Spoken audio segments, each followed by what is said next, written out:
Hey, good evening, good late Friday evening to everyone. How are you? It is good to see you. It is good to be seen by you. I, of course, am Bill Sylvie, the one and to date only the Dungeon Delver, and I hope you're doing all right this evening. Welcome to the show. Thanks for coming around to hang out. We've kind of got, a little bit of you know, stuff to talk about this evening. I know it's a terribly late start, but guys, it's the holidays, and look, I get it, right? I completely get it. Meteor Key Press, good evening. Wave of Mutilation, Gumby, Ian Wise, Kabuki, Zachary Melvin, Brain Drain, Brain Drain. But anyway, wherever you're coming in from, thank you. We had fun last night. I just did a paint stream. I had a lot of people watching, like 24, 25 people, I think, at peak on that. But speaking of things that are at peak, guys, we are, think, four subscribers away from 5,200. That's pretty darn awesome. That is pretty darn awesome. We've jumped up a little bit, and of course, in no small part, thanks to our friends at Wizards of the Coast, because the bad news has gone cover to cover for them this year. And look, there's something, because I've seen this flying around the comments. I've seen this mentioned on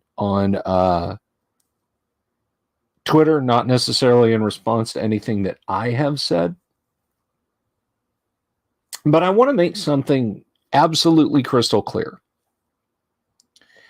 And if your attitude is one of,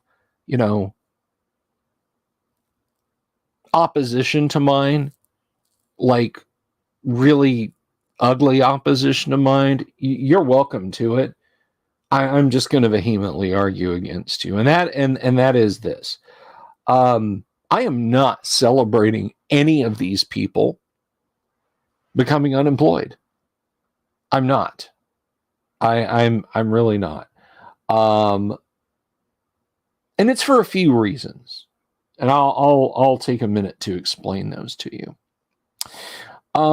First of all, the reason that you might dislike Wizards of the Coast employees, some of you think that they've inserted too much current year attitudes in the way the game is laid out. Some of you might just really dislike the rules. Maybe, they said something you disagreed with. Maybe your dislike is like mine. You don't like seeing them strip mining and mutilating the past to make the present look good. And that's fine. That's absolutely fine. You can dislike that. But those aren't the reasons that they're being laid off. They're being laid off because of corporate greed. So if you're cheering this on and saying, ha ha, you finally got it, no lessons learned here, guys. The people, and I'm not saying it's everyone, but the people at Wizards of the Coast who made those decisions and happen to get laid off, and that's damn few, I might point out. They're not taking some lesson away from this, going, gosh, oh, we should have not put so many of our personal politics in the game. That they're not getting that lesson there. They're just going, F capitalism and moving on. All right. And another point is, you don't know each and every individual person that got fired, and you don't know what they've got going on in their lives. You don't know what they've got going on with families, with anything else. So I'm not going to cheer on people being laid off. I'm not going to say, all you 2,000 people who work at Hasbro deserve everything you get. I'm not going to do it.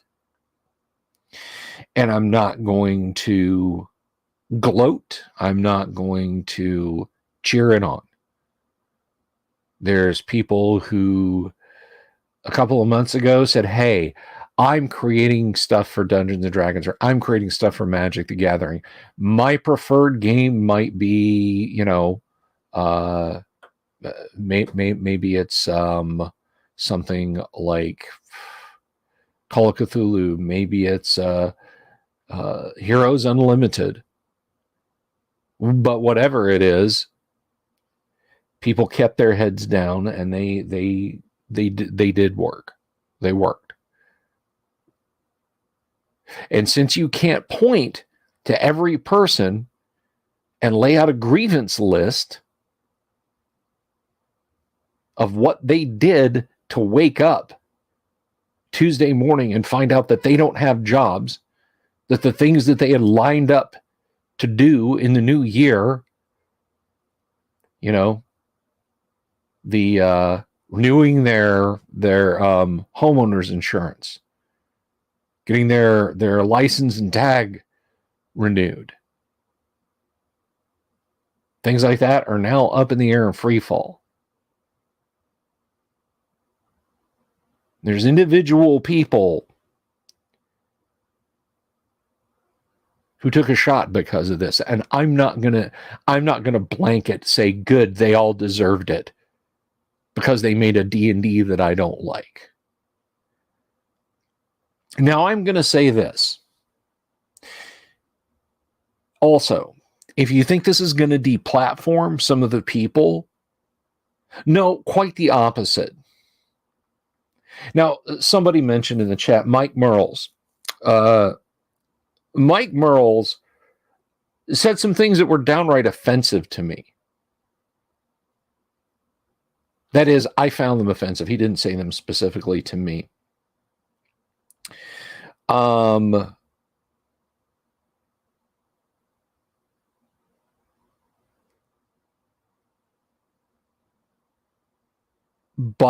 I'm going to say this, and I appreciate where you're coming from, Magnificent Devil. I appreciate where you're coming from. She says, I think we can agree to disagree on this.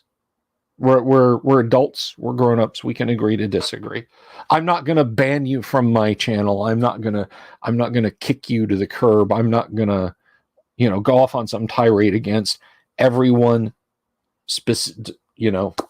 I'm just saying what I'm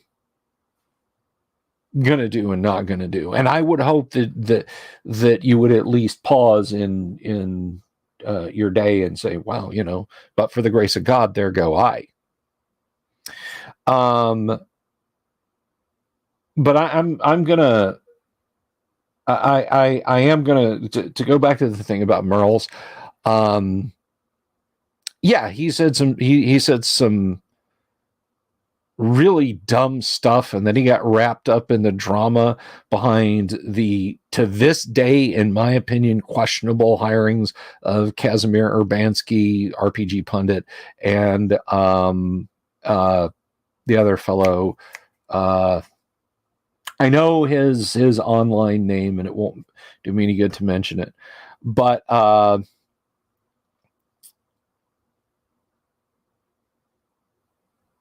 to speak to that for just a minute, I mean, Merles isn't going to be deplatformed. Losing the job isn't going to deplatform them. But knowing that someone whose opinions about games and gamers, about D&D fans, were as toxic as Mike Merles were, then I'm glad he's no longer associated with the Dungeons and Dragons brand. I don't know that much about Chris Perkins. Thank you, Mercurius. Yes, Zach S.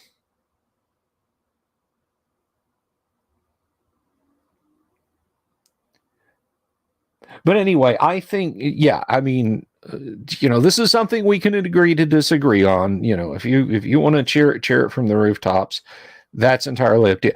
I'm just saying logically, even setting aside, just set aside personal feelings. Logically, it doesn't make sense because they're not getting comeuppance.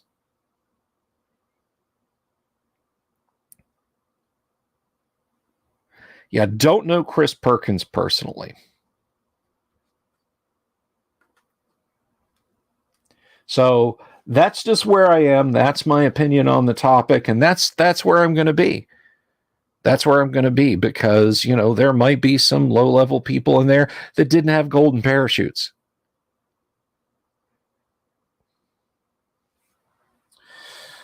So, yeah.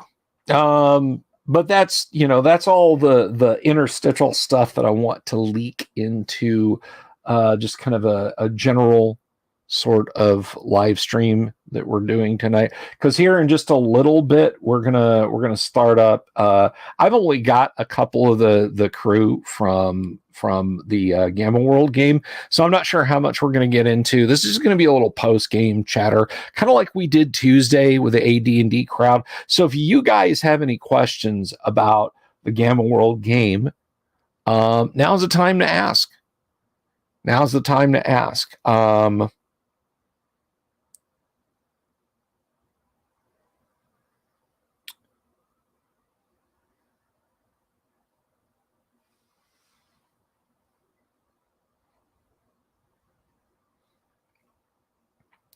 So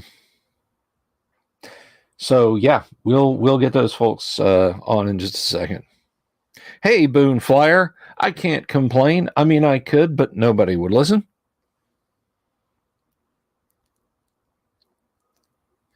So with that said,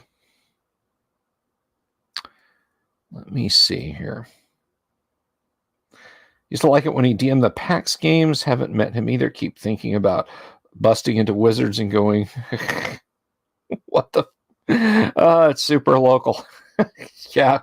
Yeah, just walk into the lobby, walk up to whatever functionary they've got there, security guard, whoever, and say, what the hell? Why'd you fire these people? See how far that gets you. And give you a paper cone of water and show you the front door.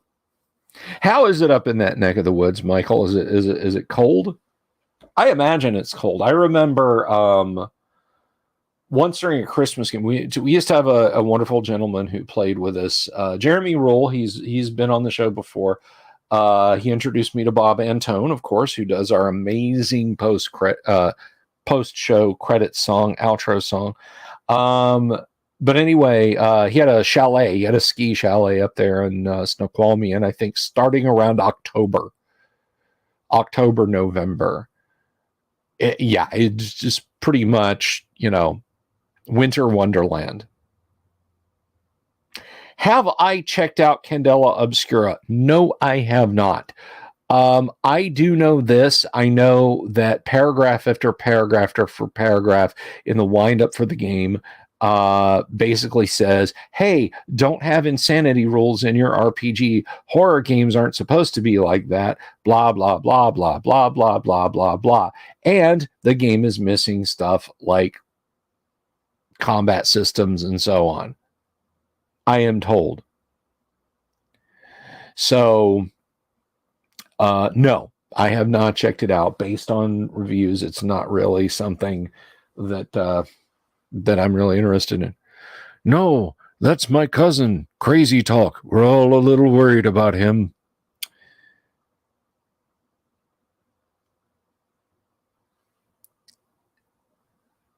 Now, I could also, all the reviews could just be wrong about Candela Obscura. I'll tell you this. If somebody bought me a copy of Candela Obscura and said, would you review this for the show? I would review it. I would give it a fair review. I'm not going to spend my money on it. And I don't think the company that made it is going to bother sending it to me, because I'm certainly at 5,200 subscribers, not a big enough fish to fish with.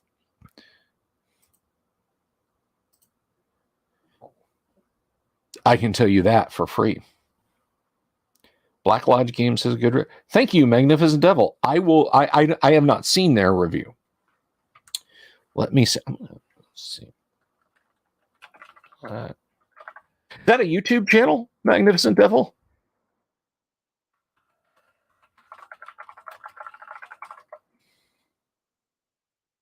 I guess it is.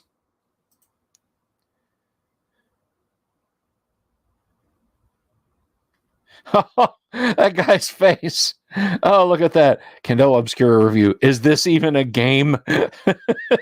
he looks pretty tired. I'll check that out. Thank you very much. Oh, yeah. God, why am I not already? I was like, that sounds familiar. That sounds familiar. Black Lodge Games. Is like, no, they don't follow me. I thought they were following me. They probably liked some of my stuff. But anyway. So yeah, I'll give them I'll give them a look. So Boone is jumping straight into the to the Gamma World talk. What are my thoughts on later versions of Gamma World and the Clone Mutant Future? Okay, I can't speak to Mutant Future, but I do know that later Gamma Worlds got they took like the lol random zany. Okay, I want you guys to think of the most annoying streams we had with the jokes about the little pill bug thing, the jorts that Tonka Todd ran, and how they would get completely derailed. I feel like later Gamma Worlds more and more and more and more and more and more began to facilitate that.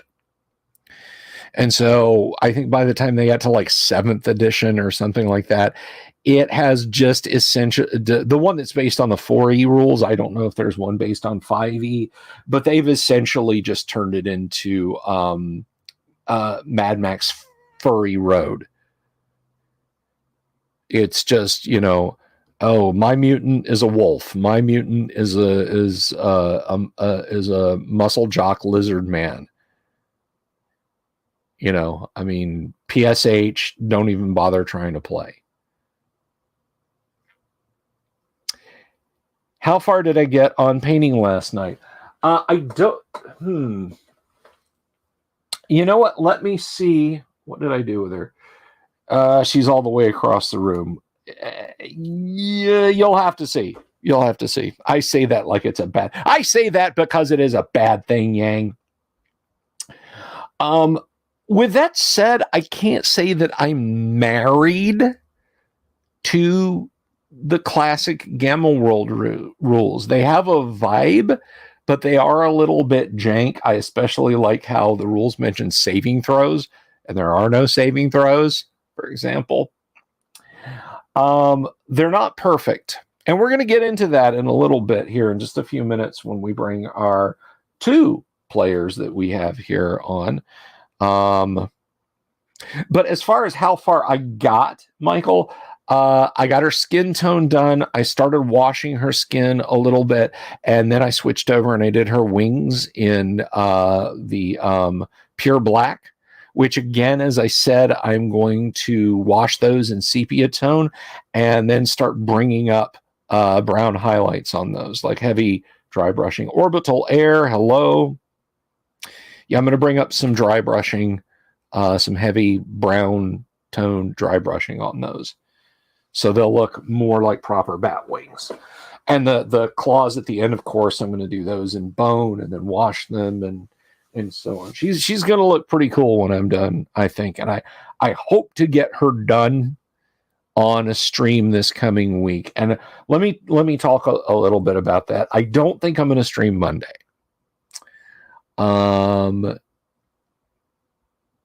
Tuesday, Kyle's not here Wednesday. It may literally be like Tuesday, Wednesday, Thursday open stream. And I may just paint and chill and talk to you guys. We'll see. We'll see. But I'm not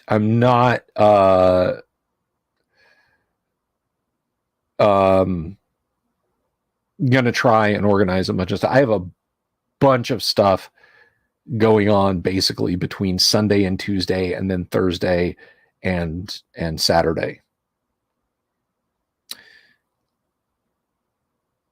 Paladin ZX has a question. Am I secretly Santa Claus? If I tell you that, it won't be secret.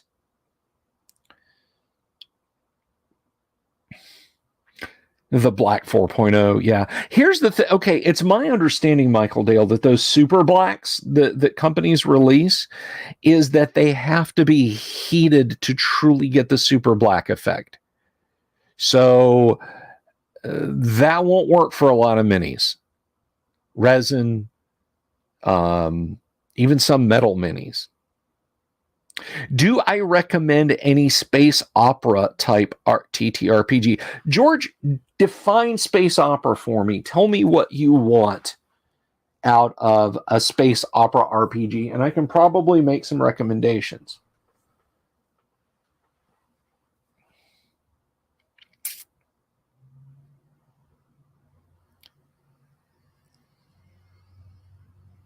Does an X-Men RPG or something? I mean, no, heated after painting. You basically have to cure it. Okay. As a big X-Men, Gamma World and X-Men aren't. I mean, that's not that kind of mutant. I mean, you can wind up with X-Men like powers, you know, an indestructible skeleton, shoot I-beams, mental powers, healing abilities, and so on. But they're very random. They're very, very random in Gamma World, and the world itself is broken. The world is like the Mad Max world, but with deadly robots and deadly plants everywhere. Hero System Champions will do it, yeah. Traveler can do most things, yeah. Traveler can do most things, but then most things can do most things. You know, you're gonna make an Old West role-playing game out of Dragons of Under-Earth. It just depends on how much, or Lords of Under-Earth rather.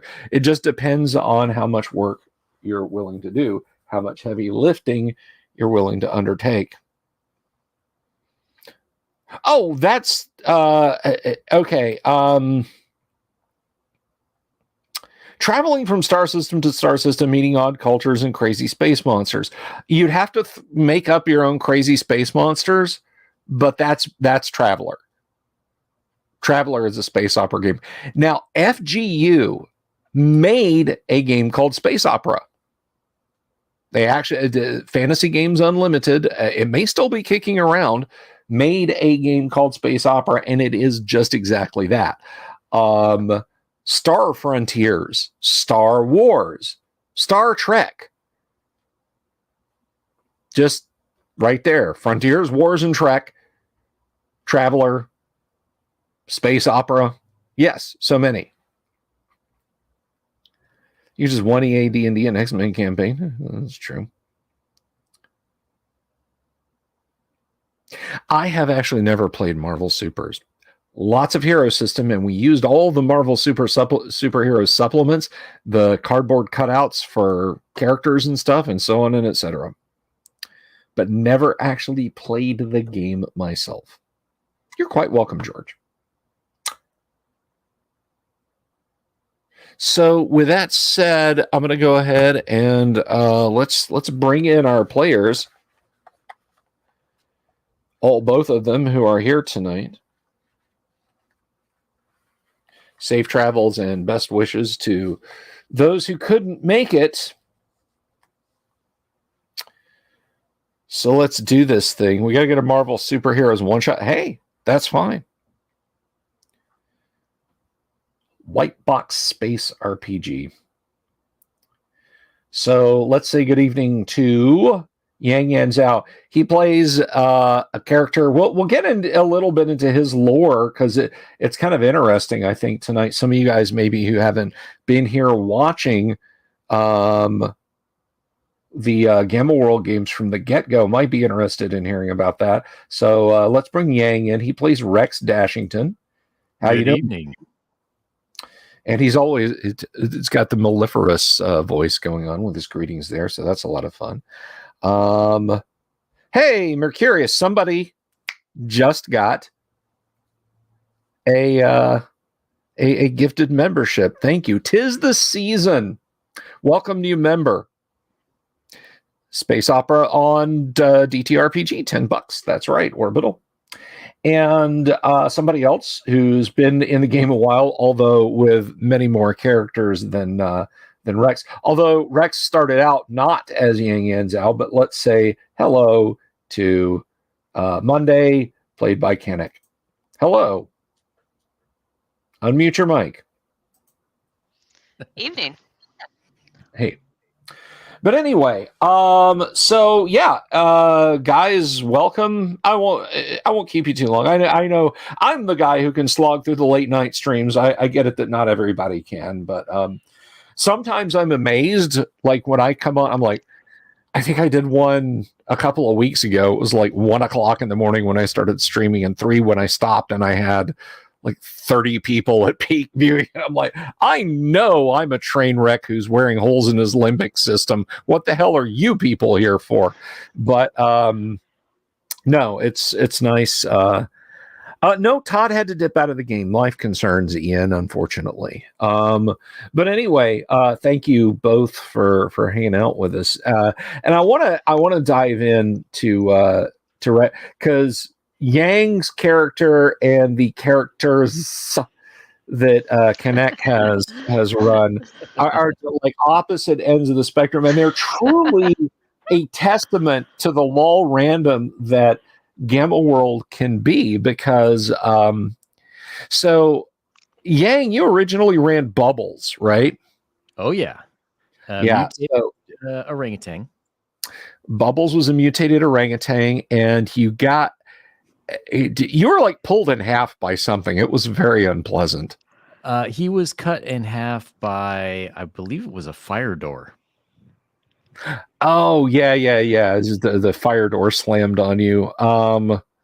But after Bubbles, we were like, how do we get him in the game? So I said, okay, you guys find a cryo chamber. And there was much hilarity, the party trying to open it, but eventually they did get it open. And so out came Rex Dashington, and we kind of talked about him like the man, as I think the players figured out, like, I'm going to come up with this cool character concept. Bill, can I run this? I'm like, God, my dude, it's Gamma World.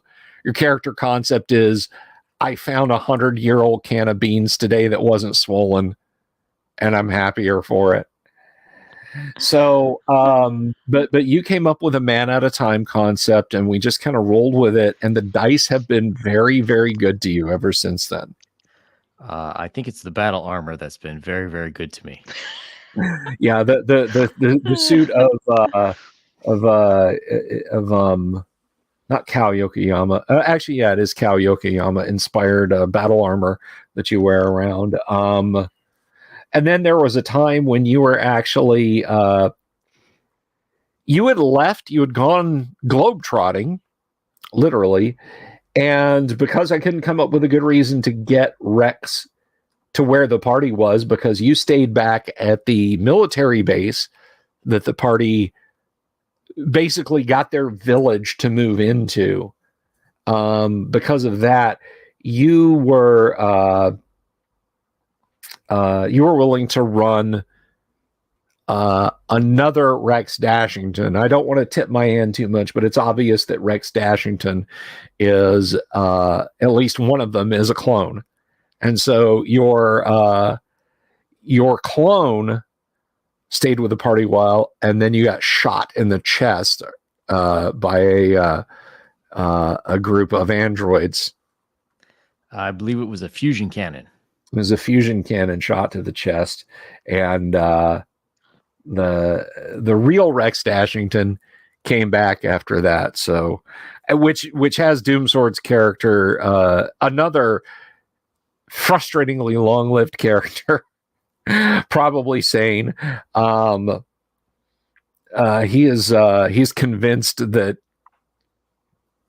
I don't know what he's convinced. I think it changes week to week. But anyway,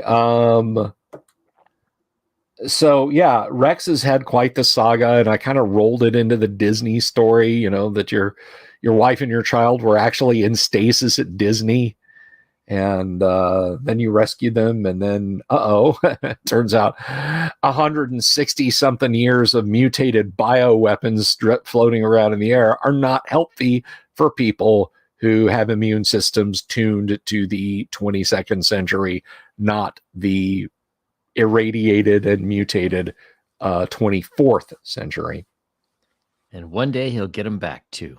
One day he'll get it. We'll see what happens first. Will Rex Dashington get jumped by 6 Blash, or will you find a cure for your wife and kids and live happily ever after?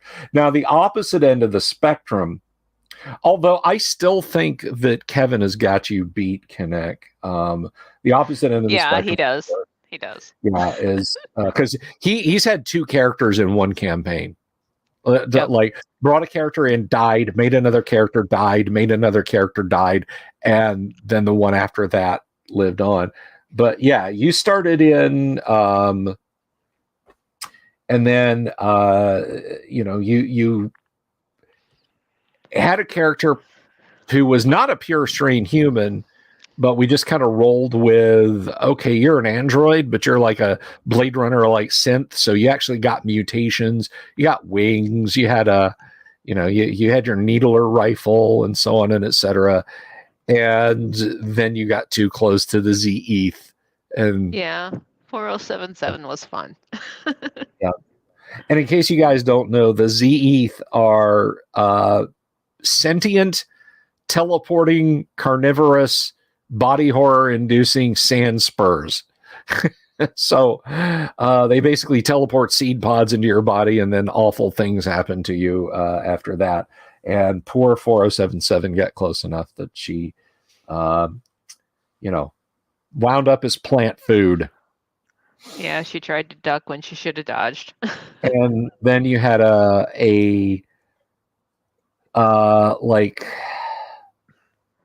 I think the next character they met was just like another tribeswoman. And did you die in a shootout at Disney? I have a feeling you did. It was Mercy, and yeah, Mercy, that's right. Yep. Yeah, and Mercy died. Yeah, she didn't do too well. Plants seem to do in my characters. I don't know. Yeah. So I think we were on our way out of Disney when it happened. Yeah. Well, I think what happened with poor 4077 was I made a mini. Like, I spent the money, I went online, I went to Hero Forge, and I made a winged chick in battle armor. She looks like a combination of Vasquez and an angel. And then I was like, I'm going to paint this up someday. No, you're dead now. Yeah, she was kind of a Valkyrie. Yeah, I may still paint it up someday. But it's been an interesting campaign, and I've been relying pretty heavily on. I mean, I've got a main story, not plot. I've got a general overview of the campaign, but relying a lot on random charts and so on and et cetera. And it can be kind of like, well, I really don't want 30 Blash to show up. Right now in the middle of the game. I really don't want that. So, I'm just gonna, or if I have them show up, it's at a distance enough that you guys can get out of the way or whatever. It's not fudging dice rolls. It's more just like, we're 3 minutes in tonight. I don't want to do a TPK. But it could still happen, I had this, and this goes way back. This was, goodness gracious, I don't remember the lineup. I know you weren't in the game, Connect, but Yang was Rex a thing when the party met the batters who were armed with a nuclear weapon? I don't remember if I was there for that or not. Yeah, so the party the party basically they were exploring the ruins of, oh, I can't remember. It was a city in the Carolinas, and I don't remember which city I had decided it was. But anyway, they had that was Charlotte. It was Charlotte, North Carolina, and they ran into batters, and I was like rolling the random crap that they had, and the random crap they had was a neutron bomb. Ooh.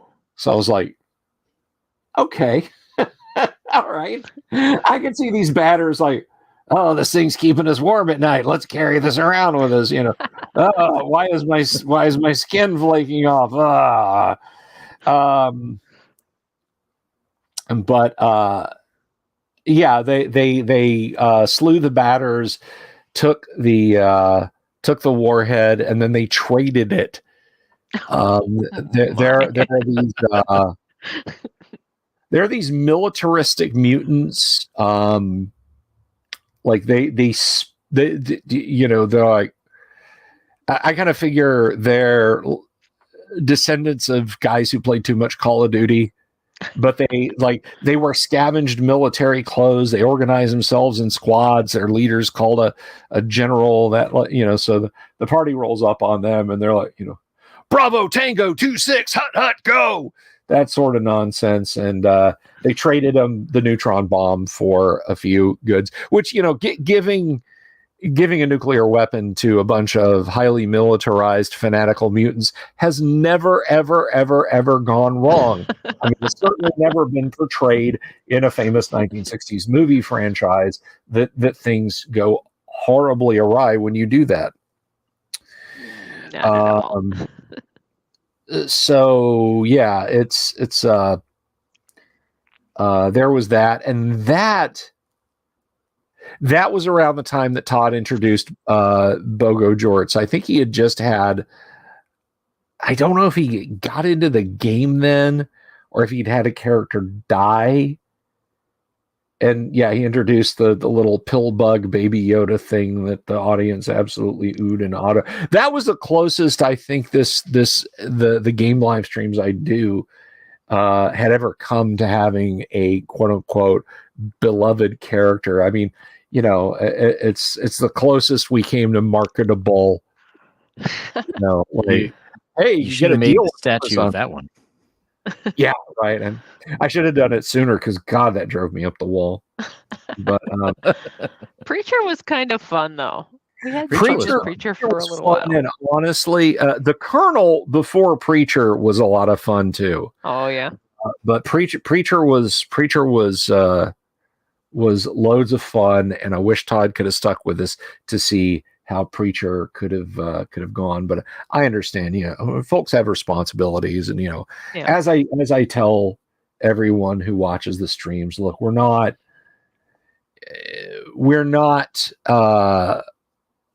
like these guys don't work for me. We don't have we don't have like writers table sessions where we discuss what's going to happen in the game, and I hand out scripts and we talk about the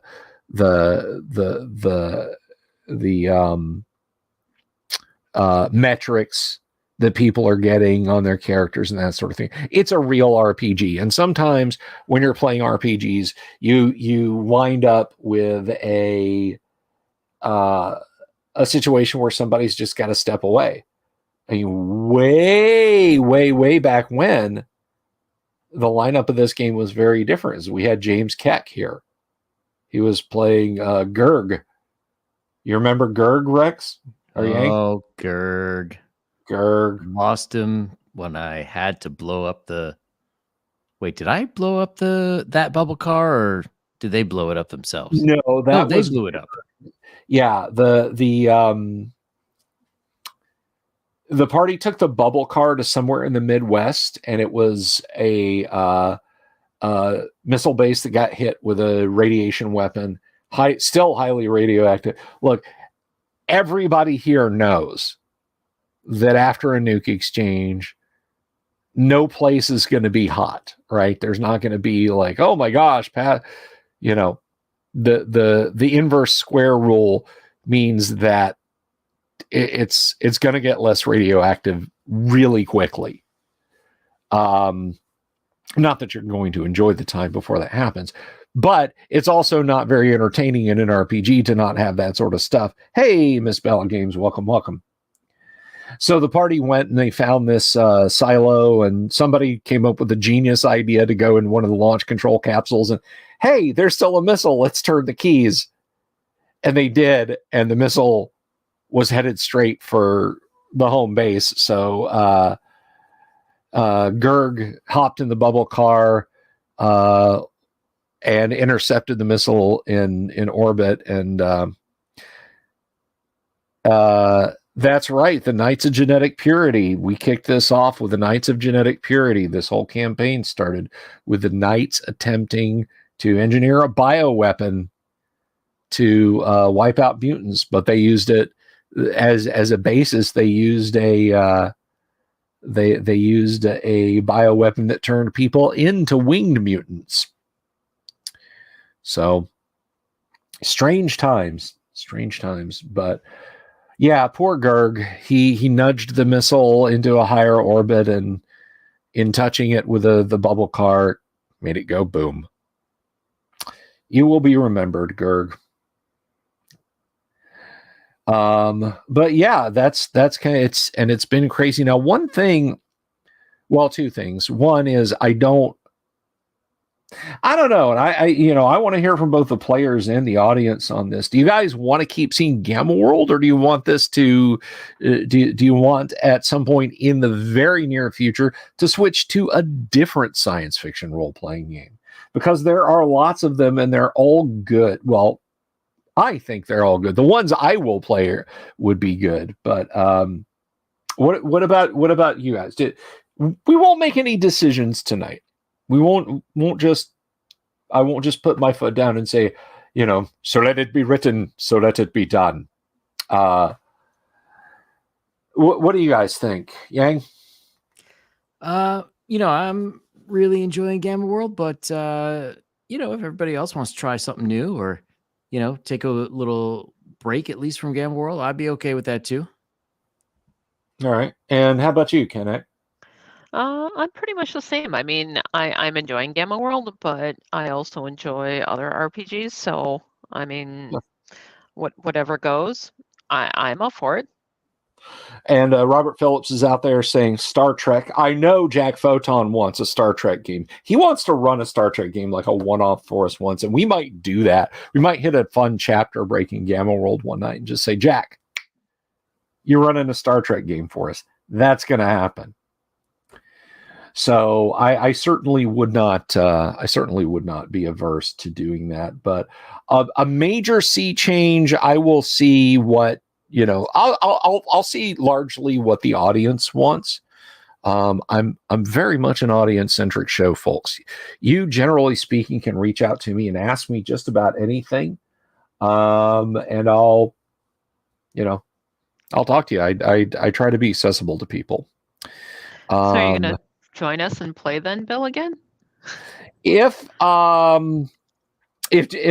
Jack Photon runs something, I can play Kirk. Wave of Mutilation says those are some big spaceman boots, my friend. Those are some big spaceman boots. I don't know that I have the chops to run Kirk, but there's a guy building a 1/25th scale original Enterprise. The saucer is 17 feet across. I can believe it. Gumby wants Star Frontiers. Miss Bella asked, would 40K count as sci-fi? Oh, absolutely. Absolutely. And that's, of course, a very grimdark setting. It literally defines grimdark. Like, people didn't start saying the word grimdark. I never heard that until the 90s with Warhammer 40K. Now, I had heard of Warhammer 40K all the way back in 1989. And it tonally was a lot closer Not exactly, but a lot closer to like Gamma World with lol random. But yeah, no, I first started hearing Grimdark in reference to Warhammer 40K. Ian says Star Frontiers. But yeah, we'll just have to see how things roll out, and I'm not gonna say right now at 11:04 p.m. Eastern time, December 15th, that we are going to do this or we are going to do that. But I have kind of had a thought on that. I kind of like to bash some metal against each other and maybe run a game of Heavy Gear or even Battletech, or even because I have this Robotech Tactics set here, run a Macross game. Ages since I played that. Yeah, run a Macross game for you guys, and it is Macross. I'm sorry, fanboys. If you're unsubbing now because I said, oh, that's a thing you can do. I moved you guys around. But yeah, no. I could conceivably do something like that. The sky and everything beyond it is the limit. So, but I know that people are interested in sci-fi. So now I know to do it. Michael Mertig asks, what is Star Frontiers? It was the first official science fiction RPG that TSR put out back in the day. You can actually see, can you see any of it? Can anyone see any of the boxes? Here is my Star Frontier set from back when I was a punk kid. Beautiful artwork up there. Hey, Robert, thank you. Thank you so much. That is Jeff Easley art on the cover. I absolutely love it. This set was later renamed to Alpha Dawn, and I really dig it quite a bit.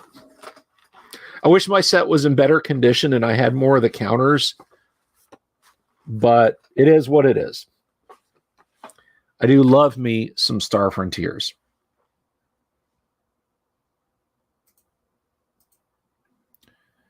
Zachary Melvin wants Fallout. We've been playing Fallout. Haven't you been paying attention? That's what we do. But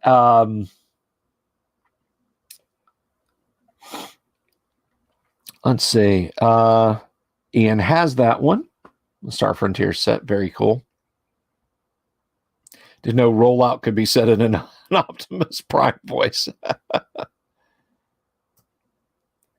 So we've got a lot of options. Wave of Mutilation says, all this talk reminds me of Space Battle Cruiser Yamato.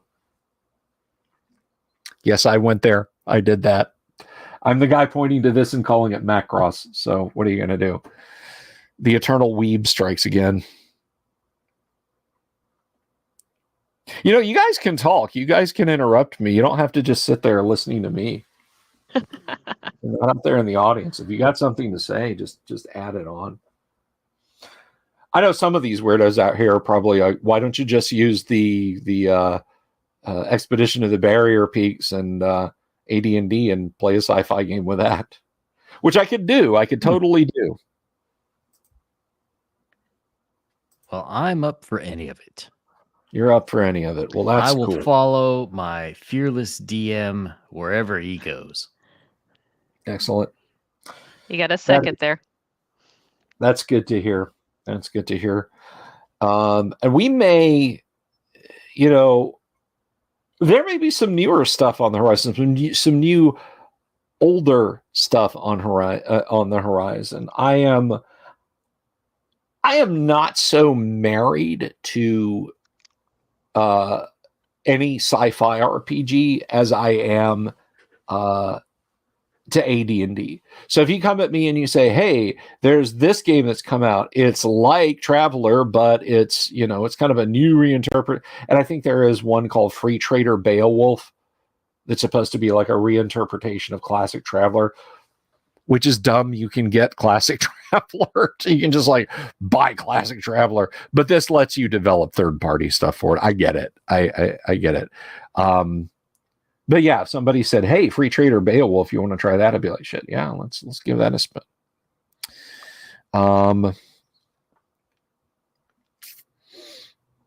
You know what? I gotta honestly say though, I never watched Voltron when I was a kid. I'm a shade older.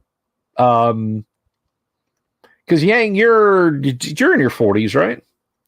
I am sadly in my late 40s. Well, I mean, yeah, so I'm a bit older. Who out there, since we're just kind of meandering, and it's Kanek or Yang, either one of you guys can respond in on this too. This isn't just for the audience. Who remembers Space Guardians, or was it Guardians of Space? I don't remember. I believe it was Guardians of Space. Guardians of Space. So you know what I'm talking about. Yeah, you and I did watch Voltron because my brother did. My brother's younger than I am, so. Guardians of Space. People are, people say like, oh, what was your first anime? And of course, it was Speed Racer. Now you can hate on Speed Racer all you want, but the fact of the matter is, it was animated and it was from Japan. It's anime. But the next thing from Japan that I saw was Guardians of Space.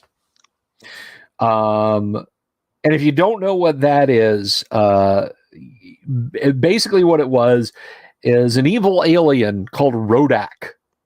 At least in Japan, it was probably something completely different. I'm just going by the American memories. Rodak showed up and he invaded Earth. Now, this was a kaiju show. So, like, if you knew Ultraman, like every week Ultraman fought another dude in a rubber suit. Mm-hmm. Basically, Rodak shows up and starts to attack cities on Earth. And the Space Guardians show up, and that's Goldar and Silvar. Silvar was his wife, and Goldar was a big gold robot guy, and he could grow to immense size and transform into a plane. Early Transformers, right? And so once Goldar did that, Rodak started basically going out to other planets, capturing monsters or creating monsters and bringing them to Earth to try and defeat Goldar. So you had every month, a news report, or every show rather, every week you had Goldar fighting a new enemy that Rodak had come up with. A news reporter sees all this go down, and his son follows Goldar to Goldar's secret base and meets Silvar, and they've got this old Gandalf guy who hangs out with him, who basically he's there for exposition and explains. And it's kind of sweet. Goldar and Silvar like the kid so much, they want to have their own kid. And no, we didn't see giant robots bumping uglies. But the wizard kind of magicked a son for them. And the human kid, the son of the reporter, and this kid really hit it off. And the space kid could turn into a fighter jet that the human son could not fly, because he was he could fly around himself, but he could climb in and fly around. And it was very good. It was very good if you were 7 or 8 years old. And it was thoroughly enjoyable for the time. So that was the second Japanese thing. I think that was off the air by the time I was old enough to watch TV. Yeah, that one that was on TBS out of Atlanta. When it was just TBS out of Atlanta. We never had cable growing up either, so I missed a lot of the good stuff. We didn't either. It was just we were close enough to Atlanta, and their transmitters were powerful enough that they reached into Gadsden. So that's what that was. So yeah, that was pretty good stuff. But no, you watched Speed Racer when you were a kid, right? I don't ever remember Speed Racer being on. The first one I saw, I can't remember if it was. I think the American name at the time was G-Force, which was Battle of the Planets. Yep. And then the other one that I loved was the American name was Transor Z, and the Japanese name is Mazinger Z. Yeah. That was a fabulous, but shocking that it made it on American TV. Yeah, Transor Z was interesting. They brought a crap load of the toys, Japanese toys, giant robot toys. People think it started with the Transformers. It actually started in the 70s with those toys, and they repackaged them and brought them to America under the name Shogun Warriors. It was the Shogun Warriors. I just remember that there were three. There was Transor Z, and he had a boomerang sort of strapped onto his chest that he would take off and throw. Mm-hmm. And then there were three goofball friends who had a robot with no weapons, even though they're getting attacked on a weekly basis. They had no weapons. And then there was a woman on the show who ran the robot Aphrodite, which was a giant female-looking robot, and its weapons were breast missiles. Yeah. That she was not included in the giant toy lineup, but I know the one you're talking about. Yeah. Oh, it sounds like Michael Dale says, one. when did cable come out? Cable TV was actually a thing in the 1950s. Because what it was is a lot of communities that were in hilly and mountainous areas could not get TV signals. And so early entrepreneurs would work with cities and municipalities. They're like, hey, we're going to put a big TV antenna up on the mountain and pull in as many TV stations as we can get, and then have a cable that runs to people's houses. And immediately ABC or NBC and CBS and other networks and smaller affiliates got in on it, and we're kind of in the mess we're in now with television, because everybody saw a good idea, and instead of just saying that's a really good idea, that'll make things more convenient to people, they said that's a really good idea, screw the consumer.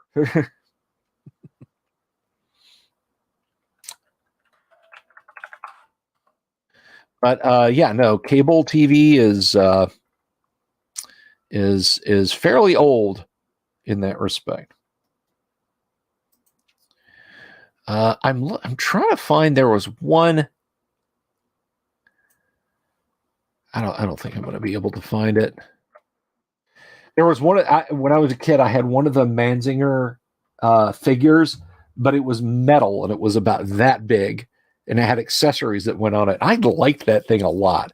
That just kind of came out of left field. That was like, I had all Star Wars toys that year, and I opened that one and I'm like, this guy doesn't look like a Star Wars dude at all. That's okay. He is now. I had that DM, that Dungeon Master improvisational skill right off the bat.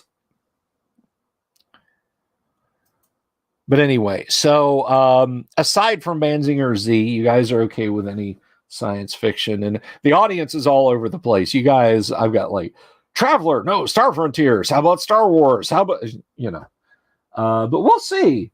I've often wanted to give something like a Robotech scenario a shot. That's a little less random encounters, because the only thing that the SDF-1 Macross ran into ever was Zentradi. Between Pluto and Earth, there's no like, oh look, orcs in space, or oh, there's a space dragon. Nope, it's just more Zentradi over and over again. So it's a little bit more story driven. Zach, I'm not going to do Starfinder. I mean, I appreciate it, but I just,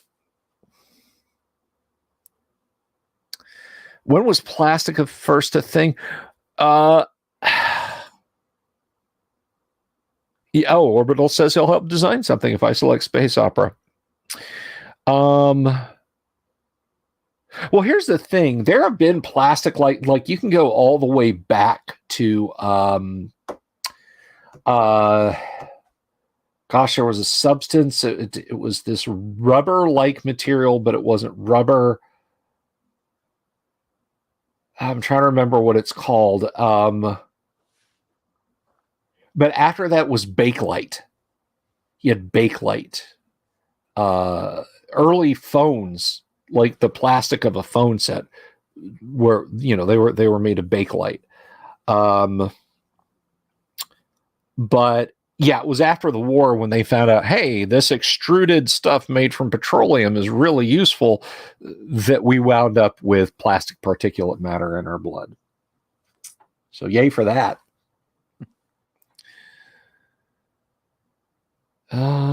Shellac, yeah, shellac. I should just totally wing a sci-fi game. What do you think I've been doing on Gamma World nights, Michael? Oops, was that out loud? I'm sure the players don't. Yeah, Bakelite was before that. That's what I'm saying. Orbital Bakelite was before then, before World War II.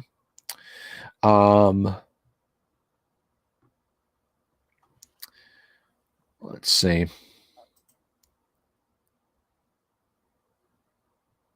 I just saw in the back. I gotta share this. Let me see if this will. No, it won't go up. But when Yang said boob guns, Zaf or Kanek was talking about, or thought he was talking about Battle Beyond the Stars. The Nell Nell from Battle Beyond the Stars. Hey, I could do that. I could run a Battle Beyond the Stars game. Maybe Sador had a larger fleet that they're still out there, and they're still, or it's before they show up to fight on Akir. I'm sure the thumbnails for those shows would get you all sorts of new subs. Yeah, heck yeah. I'd have to be careful. I'd have to be super duper careful though. What we're talking about, folks, let me see. And by the way, I looked for an STL for this. There is one, but it's for like the person who made it. Look, STL creators, my brothers in Christ, I absolutely appreciate your time and your effort. Charge whatever you want. But if you charge $149 for an STL, I myself am not going to buy it. I'm not going to pirate it. And I'm not encouraging anyone else to pirate it. If you have the money, do that. But I just, man, that's harsh. That's harsh. All right.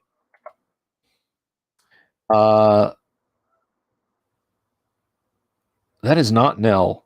Let me see. Images.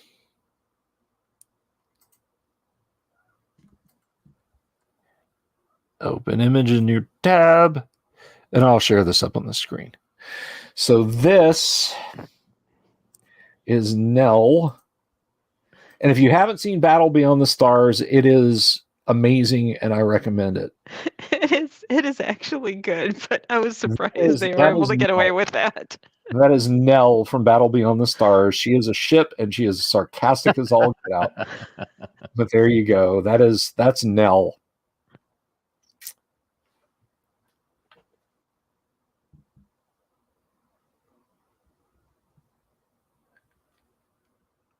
Yeah, resins. A lot of 3D printing resins are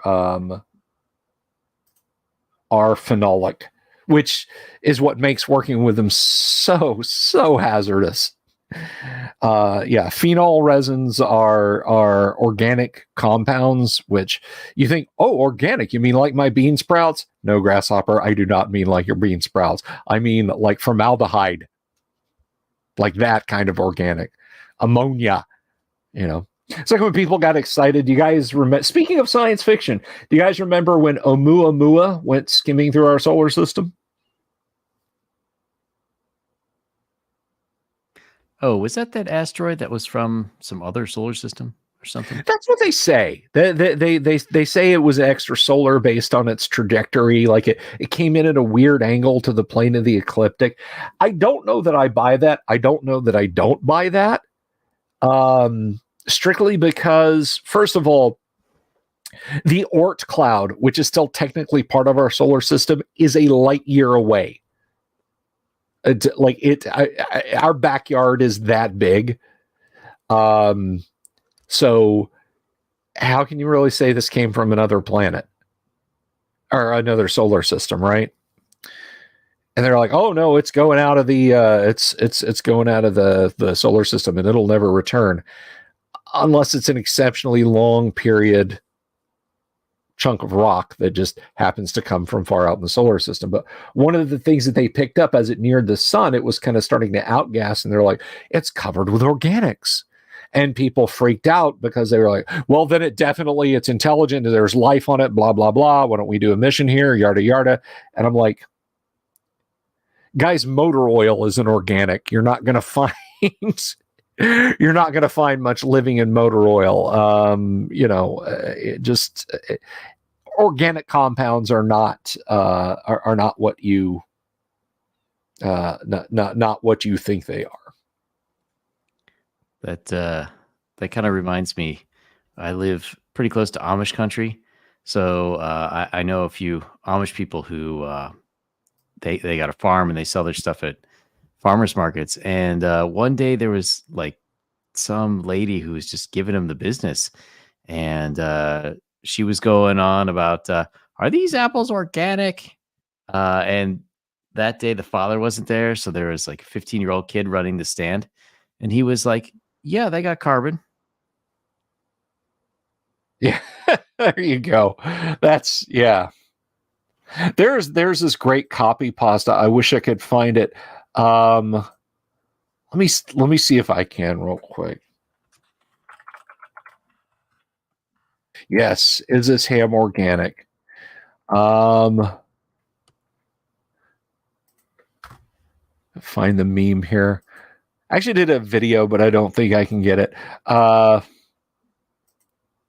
gonna put this one up on the screen. Let's see. Open image, a new tab. This is Reddit, and I apologize for it. Is that ham processed? If it's processed, I don't want it. Ma'am, that is an 11-pound whole slab of deli ham. It has no bones, fat, or connective tissue. It is an amalgamation of the meat of several pigs, emulsified, liquefied, strained, and ultimately inexorably joined in an unholy meat obelisk. God had no hand in the creation of this abhorrence. The fact that this ham monolith exists proves that God is either impotent to alter his universe or ignorant to the horrors taking place in his kingdom. This prism of pork is more than deli meat. It is a physical declaration of mankind's contempt for the natural order. It is hubris manifest. We also have a lower sodium variety if you would prefer that. So if anyone asks that, there you go. No, Todd, no Gamma, but we were talking about Bogo Jorts. We were speaking his name in vain. The eternal pill bug. How did Bogo Jorts die? I forget how Bogo Jorts finally bit the dust. 4077 carried him out of the explosive elevator shaft. I remember that, and we weren't able to save him. Oh, it was radiation because Rex Dashington 2 for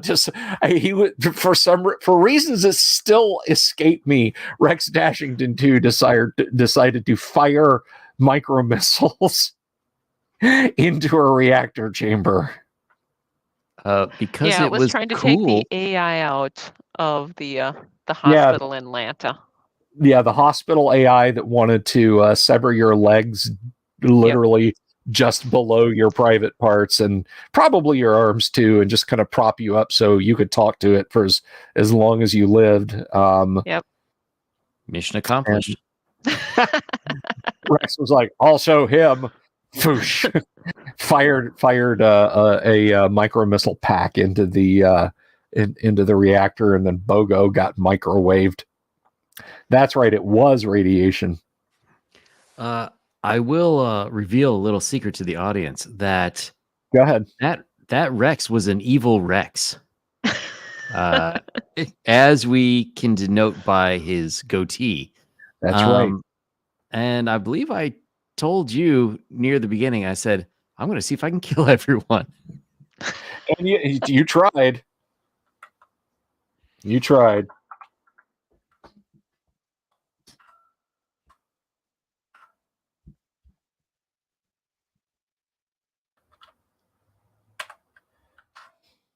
I did not let Fogo die in the explosion, Todd. Come on. Fogo died before I let him die. Dominate. I was trying to get us out. I came back down for you. What are you talking about? Oh, that is hilarious.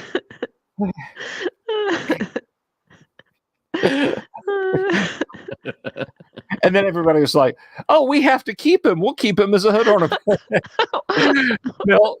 Bill Doomsword was like, "No, we don't. I'm throwing that bastard out the window." Oh my God. You guys were like, "Where's Fogo? We wanted to use him as a hood ornament," and he's like, "I threw him away." Well, you guys are carrying him in the back seat, and I'm like, "Oh my God, that's just wrong." And so somebody came up with the idea of putting them as a hood ornament, bouncing down the highway behind them. Oh my God. Well, I tried to sell them to the Orland, but they just weren't going for it. Yeah. We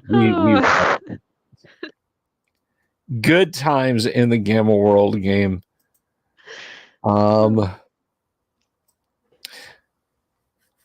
I love that Fogo dominate that, you little green bastard.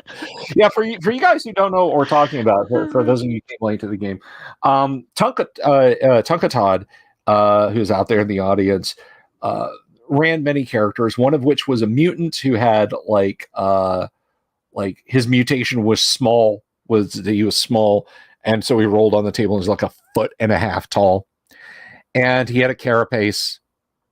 And that was it. Like, he wasn't preternaturally stupid. He was anything like that.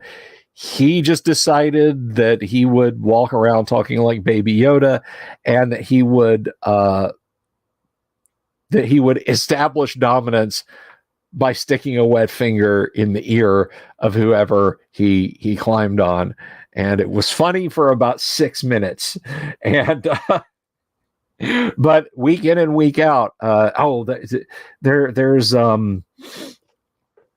are these dragonfly-like creatures that you can use basically as pack mules if you have a need for something to carry like no more than 20 kilograms. And Bogo was determined to take one for a mount, and it didn't end well. The thing was like just left. But and he managed to convince 407 to fly him around on occasion. Yes, he was small enough. Bogo was 19 inches tall. My mistake. 1.5 feet is 18 inches tall. Bogo was 19 inches tall. That extra inch. Wave of Mutilation says it was funnier every time unless it was happening to me. Yeah. But so yeah, but I was saying earlier before you got here, Tunka, we liked the Preacher. The Preacher was awesome. Was and the Colonel too? Were the Preacher and the Colonel the same people? I just have this weird recollection. Yeah, I think he was, because okay. I'm just. I think Todd's image. He told me kind of that he was going to become a cannibal. He was like coming up with recipes on how to cook us. That's hilarious. I mean, the fact that 4077 had wings, I was the first to go. Well, the minute he cut into her and like that yellowish, whitish synth blood started pouring out, and he got a mouthful of carbon fiber, he realized what a mistake that was. But anyway, yeah. So again, we will in 2024, and I know this. I love doing that. In 2024, 2 weeks, 3 weeks. We'll be back with regular play. We'll definitely do some Gamma World to where we can bring it down to a good landing place. I hate ending adventure like, okay, all right, the 3 trolls rush out, baring their teeth and claws, lunging at you. And we'll pick it up there, guys, but we're going to take a long break between now and then because it's like, who's going to remember that? It's like pausing Star Wars as Luke is making the trench run and then running errands and then coming home and going to sleep. And, you do a bunch of crap for 5 or 6 days. And you're like, oh, yeah. And you sit down, turn the TV on and unpause it. I mean, it's taken all the wind out of the sails of it. So I think, whether it takes a session, 3 sessions, 5 sessions, whatever, we'll bring Gamma World to at least a pause point before we switch to something else. And we'll find something fun and science fiction-y to do on Friday evenings because I know you guys enjoy it. Although I will say this, and this, I am not griping at anyone in the audience and certainly not my troop of players. Just for the longest time, and I didn't understand why, it just was what it was. For a long time, like, nobody watched Gamma World. Like, literally, it was channel poison. But then it just picked up. And I was pretty happy to see that. So I know you guys enjoy it. And we've got a lot more stuff. We got a lot more Let's Plays coming on Friday nights. So, and if you're just hanging out, like if you've just swung by and you don't know what it is we're doing here, click the subscribe button and find out. And you can become one of our awesome folks. Guys, you can support the channel for as little as $1 a month subscription on Patreon or $2 a month on YouTube. I can't really control what YouTube charges down on the low end. Like, I can't set it any lower than what it is. But at the $10 level, you get every month a free first edition Advanced Dungeons and Dragons adventure written by me. And that is the $10 backer level on YouTube or on Patreon. So if you decide you want to do that, thank you very much in advance. So any closing thoughts? Anything you guys want to wrap up 2023 Gamma World with, Yang or Kennick?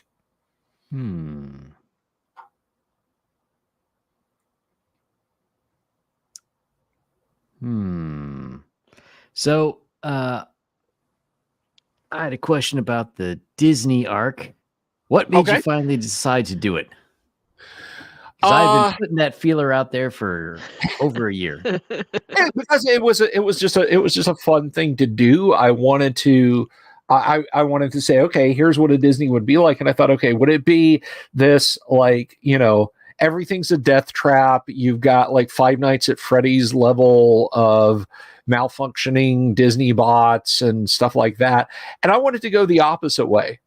Let's just play into the whole Walt Disney's brain, or Walt Disney's head was frozen, and the Snow White protocol was activated when the bombs dropped.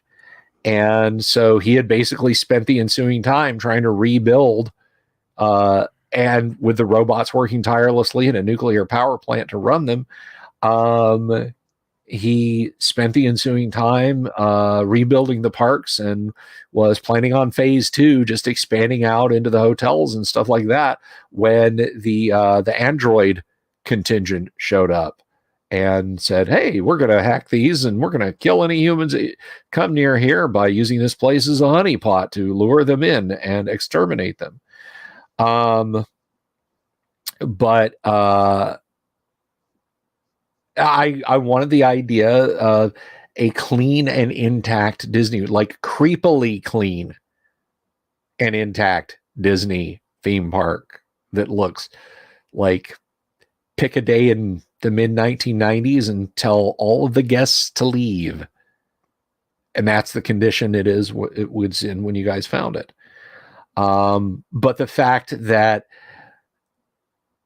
gosh, over a year ago when Rex Dashington found that postcard of Disney, and it kind of like sparked that memory. The idea of doing that was in there, the germ, and why I decided to do it now. It was just a good time to do it. Everybody just seemed like, hey, just kind of wandering around like ants who've lost their trail. So, I just sort of nudged things in that direction. Sometimes as a GM, you have to do that. And you, with your character arc, Rex, or character arc for Rex, gave me the impetus to do it, and I decided it was time to break that out. So I hope that answers your question, okay? I kind of want to know the background, and it might be for both of you. Rex going to the moon. Oh, well, that was so we had a bubble car before with the earlier group, and we said, I think Bill mentioned like, oh, it can go anywhere in the universe, and we're like, heck yeah, go to the moon. And as one would expect, killer robots. They didn't seem to mind Rex since he was pure strain. Sadly, no one else was. And I was a little disappointed. The rest of the group didn't want to get killed anymore, so they all kind of insisted that we had to leave. So Rex agreed, but I did keep space clothes that we found there, and one day Rex is going to get a huge trade with an Orlan for that. Or not the Orlan, the ones that eat cloth. Is it the Zarn? No. The Hexel, right? Yexel, that's right. Yexel. I knew they were way down low on the alphabet with their names. The Yexel, yes. Robert Phillips asked a question. What's it next week's schedule? Spotty. It's just going to be spotty. I have got a lot of game prep. I have a pro game to run midweek for a company. So I've got to get ready for that. I got to get the studio cleaned up. You guys don't see it. You see like, the widescreen lens from top to bottom and from over here to over here. But trust me when I say it's a wreck, and I'm going to be treating them to the full bug with miniatures and terrain and everything like that. And I really don't want my webcams showing off like, how can you live like this levels of clutter, which unfortunately is parts of my studio right now. So I'm going to be busy getting ready for that. I have many cheesecakes to make. I have what else is going on? Well, I mean, it's just the run up to Christmas, and I've got shopping and other stuff to do. So I will. It's just when I'm on, guys. I will announce it beforehand, but it'll just be kind of a when it happens, and I'm sorry. I'm sorry I can't be more better that way. Oh, and the follow-up, 80s Disney's with Captain EO still? Absolutely. If they had gone to Epcot, they might have gotten to see the Captain EO show. It is D&D clutter, so more the better. Yeah, well, still, I may even vacuum out here just in case one of the cameras actually grabs a view of the floor.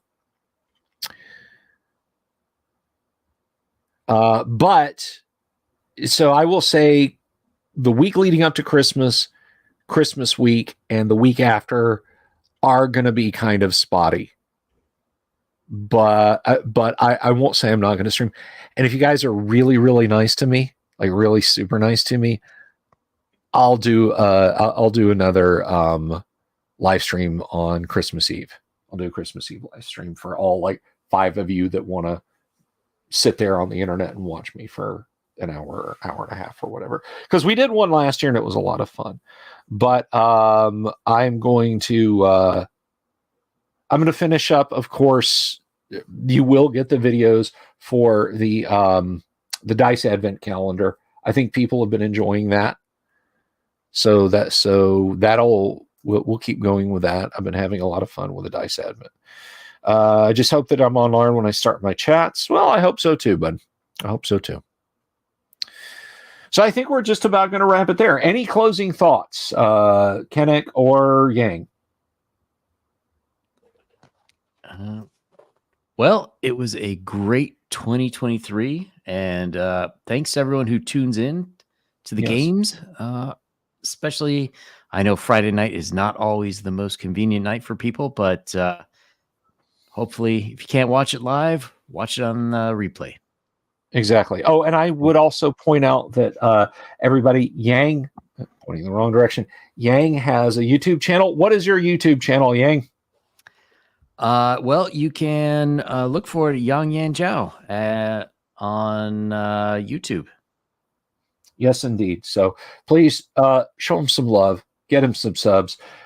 You have now. Can I spoil your big interview announcement, or do you want to keep that secret? Hold it off for a moment, since gotta make final arrangements. Sure. Something really big and cool is coming, so go subscribe to Yang's channel so you can get an early seat. Hopefully. Very exciting. Although next Tuesday, not quite as big and exciting, but I have someone who has spent years working in the U.S. animation industry, and we're going to talk about just what the heck happened. Oh, excellent. I'll do my best to tune into that. That's 8 Eastern. Let me double check what time I told him. Did we say 8 or 9? This guy's on the West Coast. Yeah, it is 8. It is 8 Eastern. Yeah, I'll do a late stream that night. I want to watch your show. So everybody, go subscribe to Yang's channel. Did you put it in the? I put it in the private chat. Yeah. So let me put that out here. So everybody, please go. Oh, that is. I hate it when that happens. You'll copy and paste a link out of the private chat, and it'll automatically stick. Opens in a new window. Let me see. So there and there. That is the link to Yang's channel. Copy that, go and subscribe right now. And Connect doesn't have a channel, so you can't really go copy and subscribe. It will not avail you. But anyway, yeah, that's going to just about do it. So I will see you guys. Like I said, doing the Advent videos all the way to Christmas. And I am going to be doing just kind of spotty shows, catch can between now and then. But until then, guys, please do be good to each other.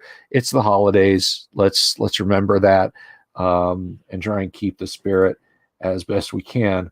But until then, maybe carry an extra sausage roll or something in your pocket with you, and you can feed it to the owl bears. Peace. Have you seen my owl bear?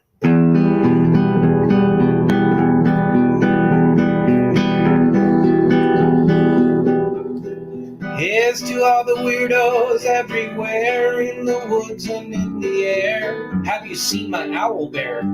Should I shave off all my hair? Bobs are all around. Some live in tunnels underground. Some are fat, some are rich, some are sleeping in a ditch.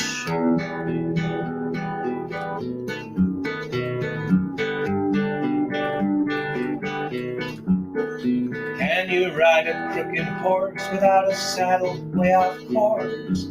Make it as a toad all the way to Smoky Joe's. Have you seen the little creep driving fast in his little green Jeep? He smells like fish and brandy, but his rotten teeth look dandy. Take me to the show, I don't care if fast or slow. From action flicks to dancing dicks, just take me to